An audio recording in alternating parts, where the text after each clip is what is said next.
Hi, I'm Matt and this is Technique Zone, Lesson 3 from UKE Magazine 21, and it's to do with exploring the neck without using bar chords.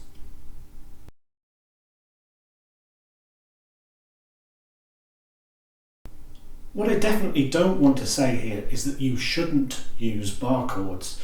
This isn't necessarily an alternative. It's great to do bar chords, and if you can do them, fantastic. If you're still learning, you're still struggling a little bit, but you fancy going further up the neck, this is a method that you can use to do that a little bit easier, just while you're relaxing, enjoying yourself, playing a bit of ukulele. It's a way to go further up the neck without using a bar chord. But don't take that as me saying this is an alternative and you shouldn't do them, just to get that clear. So if you do bar chords and you've ever heard this kind of sound where you're not quite getting it right, there are things that you can do to help. Anchoring your thumb to give you more pressure, that's one. Angling your finger slightly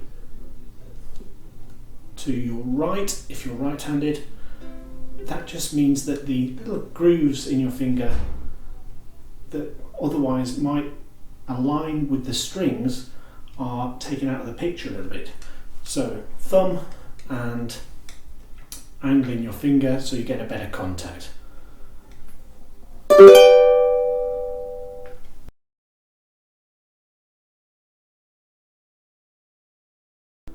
So to play further up the neck without using bar chords, we're going to leave this G string as an open string the whole time, and we're going to pick a familiar chord shape, in this case E minor, so it's your regular E minor.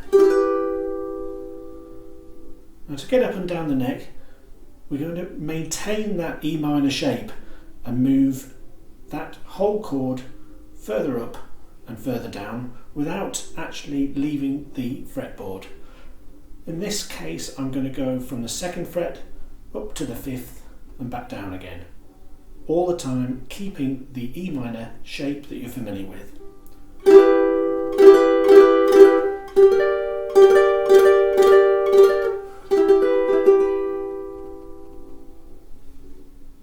Now you can move that wherever you like on the fretboard. You'll find some positions sound better than others, and some of them don't sound very nice at all. But in context they can be used.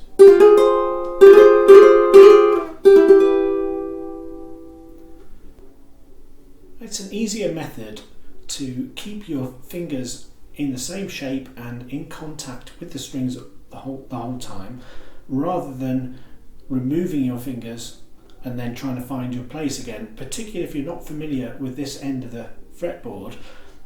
If you play your E minor and then you're doing the same up at the 5th fret, if you have to remove your fingers and put them back on again, you're likely to do this sort of thing. Okay, there.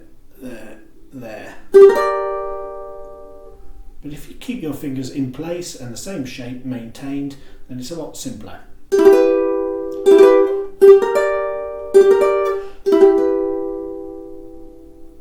As I said, you don't have to stop at the 2nd fret or the 5th fret. You can move it around. So let's try the 7th fret and the 9th.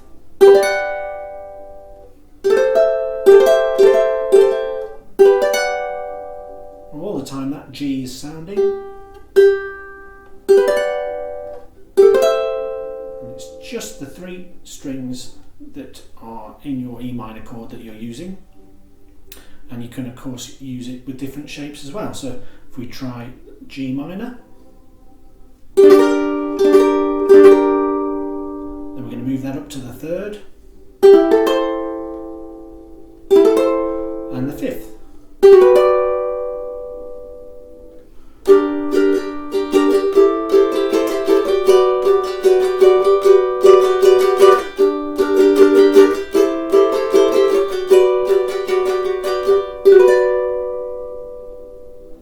We might try your normal G shape and move that up to the 7th.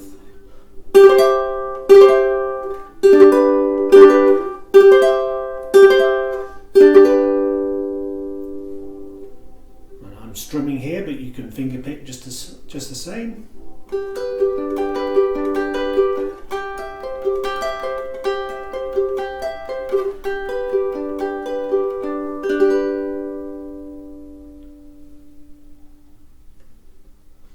And you can also use that sliding technique, which we're actually doing for convenience and ease, but you can actually build that into your transitions. If you play the strings and then move up, you can actually hear the notes sliding up.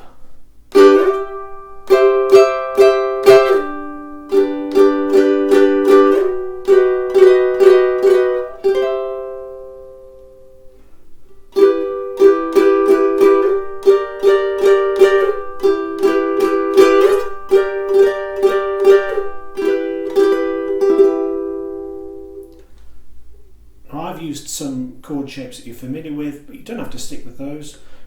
I like to try and keep within 3 frets, just for simplicity, I suppose. But you can experiment with stretches and moving with more than 3 frets. But it's just quite a good way to get started to explore a little bit further up the neck.